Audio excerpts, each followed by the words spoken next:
অনেক দিন আগের কথা। তালহাদের গ্রামে স্টিফেন নামে এক বিজ্ঞানী বাস করত। স্টিফেন ছিল খুবই চুপচাপ আর শান্ত স্বভাবের, কারো সাথে মিশতো না। এর কারণে গ্রামের কেউই স্টিফেনকে পছন্দ করত না। গ্রামে ডেঙ্গু জ্বরের প্রকোপ বেড়ে যাওয়ায় স্টিফেন ডেঙ্গু জ্বরের ঔষধ তৈরি করার সিদ্ধান্ত নেয়। গ্রামের কেউ আমায় পছন্দ করে না, কিন্তু একবার যদি আমি ওই ওষুধ তৈরিতে সফল হই তাহলে সবাই আমায় বাহবা দেবে। এই তো একবার এই কেমিক্যালের সাথে মেশালেই ওষুধ তৈরি হয়ে যাবে। এই বলে স্টিফেন কেমিক্যাল মেশানোর কাজ শুরু করে।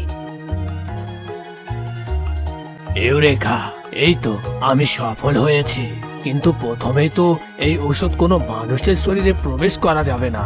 প্রথম আমাকে কোনো প্রাণীর শরীরে এই ওষুধ ইনজেক্ট করতে হবে। যাই এখনই বাইরে গিয়ে দেখি কোনো প্রাণী খুঁজে পাই কিনা।